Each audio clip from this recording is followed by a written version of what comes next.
Hello everyone, welcome back to my channel. Friends, આજે હું તમારા માટે મેથીના ગોટાની એકદમ સરસ મજાની રેસીપી લઈને આવી છું. અને આ મેથીના ગોટા જો એકવાર તમે ઘરે બનાવી લીધા તો તમે બહારના ગોટા ખાવાનું ભૂલી જ જશો. તો એના માટે મેં ફ્રેન્ડ્સ અહીં મેથીને આ રીતે ઝીણી સુધારી લીધી છે, થોડા અજમાના પાન લીધા છે, કોથમીર અને લીલા મરચાં લઈ લીધા છે. અજમાના પાન ન હોય તો તમે અજમો પણ લઈ શકો છો. અને ત્યાર પછી મેં ધાણા લીધા છે, મરી લીધા છે અને 2 નંગ લીંબુ લઈ લીધા છે. અને ત્યાર પછી આ રીતે લીલા મરચાંને મેં સુધારી લીધા હતા. હવે ચણાના લોટનું આ રીતે ખીરું તૈયાર કરી લેવાનું છે. તો ખીરું બનાવવા માટે મેં 2 વાટકી ચણાનો લોટ લીધો હતો અને ચણાના લોટને આ રીતે ચાળી લેવાનો છે. ચાળીને જો આપણે આ રીતનું ખીરું બનાવીશું તો તેના ભજીયા પણ સરસ મજાના બને છે અને ચણાના લોટમાં જે ગઠ્ઠા હોય છે તે ગઠ્ઠા બધા જ નીકળી જાય છે. તો 2 વાટકી મેં ચણાનો લોટ લઈ લીધો હતો અને ચણાના લોટને આ રીતે ચાળી લીધો છે.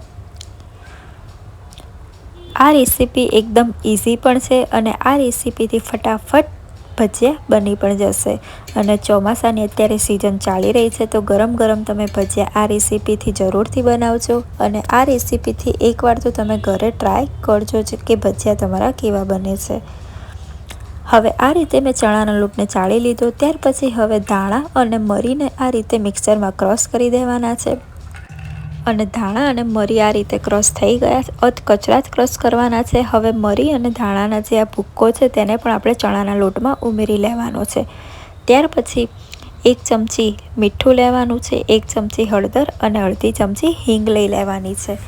અને ત્યાર પછી હવે થોડું થોડું પાણી ઉમેરતા જવાનું છે અને ચણાના લોટનું આ રીતનું ખીરું તૈયાર કરી લેવાનું છે.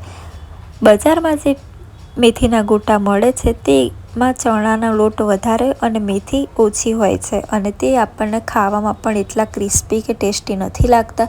પણ આ રેસીપીથી જો તમે ઘરે ટ્રાય કરશો તો મેથી પણ વધારે હશે, તે હેલ્ધી પણ હશે ગોટા અને ખાવામાં એકદમ ક્રિસ્પી લાગશે. હવે આ રીતે ચણાનો લોટ બરાબર મસળી લેવાનો છે. ચણાનો લોટ જેટલો મસળશો તેટલા જ આપણા મેથીના ગોટા એકદમ ક્રિસ્પી અને સરસ મજાના બનશે. ચણાના લોટમાં એકદમ પાણી નથી ઉમેરી લેવાનું, આ રીતે થોડું થોડું જ પાણી ઉમેરવાનું છે અને ચણાના લોટને બરાબર મસળી લેવાનો છે. તો ચણાનો લોટ બરાબર હવે મિક્સ થઈ ગયો છે બધા જ મસાલા સાથે. લાલ મરચું અહીં ફ્રેન્ડ્સ મેં નથી ઉમેર્યું કારણ કે આપણે લીલા મરચાં ઉમેરવાના છે અને લીલા મરચાં મેં તીખા જ લીધા છે એટલે લાલ મરચું નથી ઉમેર્યું. જો તમારે લાલ મરચું ઉમેરવું હોય તો તમે તમારા સ્વાદ અનુસાર ઉમેરી શકો છો. તો હવે ચણાના લોટને બરાબર મેં મસળી લીધો છે અને ચણાનો લોટ હવે તૈયાર થઈ. તો હવે તેમાં થોડો સોડા ઉમેરી લેવાનો છે. સોડા અહીં મેં આ રીતે 2 ચપટી લીધો છે, એટલે કે તમે અડધી ચમચી કે એકદમ નાની ચમચી હોય તો 1 ચમચી લઈ શકો છો.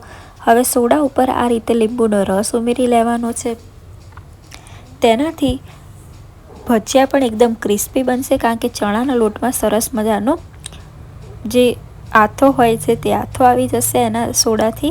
અને ત્યાર પછી ઉકળતું તેલ એમાં ઉમેરી લેવાનું છે એટલે સરસ મજાનો ચણાનો લોટમાં આ રીતનો આથો આવી જશે. એકદમ ફીણ ચણાનો લોટ થઈ જશે. આનાથી જે મેથીના ગોટા બને છે તે એકદમ ટેસ્ટી અને ખૂબ જ ક્રિસ્પી અને સરસ મજાના બનશે. તો હવે આપણો ચણાનો લોટ બરાબર તૈયાર થઈ ગયો. હવે તેમાં લીલા મરચાં મેં ઉમેરી લીધા છે. લીલા મરચાં પછી કોથમીર, અજમાના પાન ઉમેરી લીધા છે મેં. અને ત્યાર પછી હવે મેથી ઉમેરી લેવાની છે.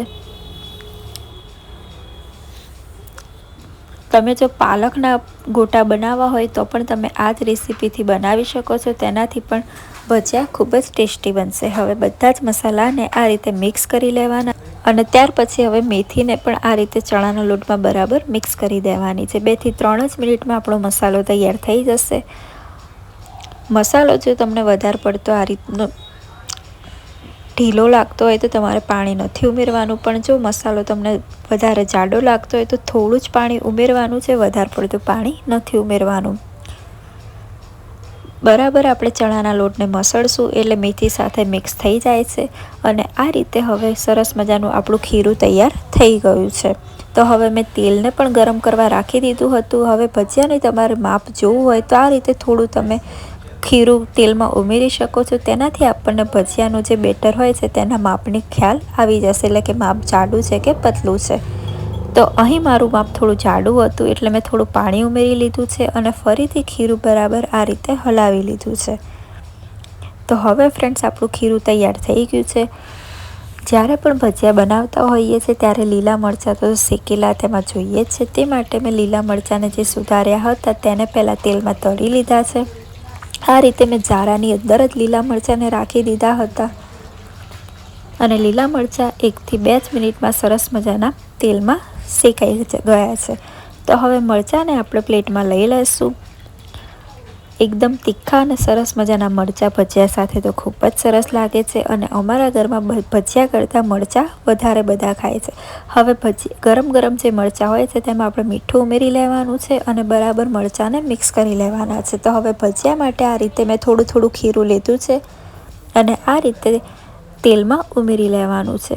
જ્યારે પણ ભજીયાને તેલમાં આપણે આ રીતે ઉમેરીએ છીએ ત્યારે ગેસ ફૂલ જ રાખવાનો છે અને ફૂલ ગેસમાં જ આપણે ભજીયાને તળી લેવાના છે। ભજીયાને આ રીતે તેલમાં ઉમેરીએ ત્યારે ફૂલ ગેસ અને પછી થોડીવાર મીડિયમ ગેસ અને થોડીવાર સ્લો ગેસ એ રીતે આપણે તેને તેલમાં શેકી લેવાના છે। એટલે ભજીયા આપણા સરસ મજાના ક્રિસ્પી બની જશે અને જે અંદરનો માવો હોય છે તે પણ સરસ મજાનો શેકાઈ જાય છે અને ભજીયાનો કલર આ રીતનો થોડો બ્રાઉન કલરનો થાય એટલે ભજીયાને બીજી સાઈડ ફેરવી લેવાના છે અને આ રીતે હલકા જ હાથે ઉપર નીચે કરીને ભજીયાને સરસ મજાના તેલમાં શેકી લેવાના છે। તો મેથીના ગોટા આપણા સરસ મજાના હવે તૈયાર થઈ ગયા છે અને મેથીના ગોટામાં સરસ મજાનો બ્રાઉન કલર પણ આવી ગયો છે। ભજીયાની જે આ સ્મેલ આવે છે તેનાથી જ આપણને ભજીયા ખાવાની ઈચ્છા થઈ જશે અને આ મેથીના ગોટા એકદમ ક્રિસ્પી અને સરસ મજાના કરકરા ઘરે જ બની જાય છે। હવે આ ભજીયા ખાવા તમારે બજારમાં નહીં જવું પડે કારણ કે આ રેસીપીથી તમે ઘરે અવશ્ય ટ્રાય કરજો અને આ રેસીપી તમને કેવી લાગી તે પણ મને કમેન્ટ કરવાનું ના ભૂલતા। તો હવે આ જ રીતે મેં બધા જ મેથીના ગોટા બનાવી લીધા હતા અને ત્યાર પછી ડુંગળીને સુધારી લીધી હતી। ડુંગળીમાં પણ મેં મીઠું અને મસાલો ઉમેરી લીધો હતો। તો ફ્રેન્ડ સરસ મજાના આપણા મેથીના ગોટા, લીલા મરચાં અને ડુંગળી તૈયાર છે।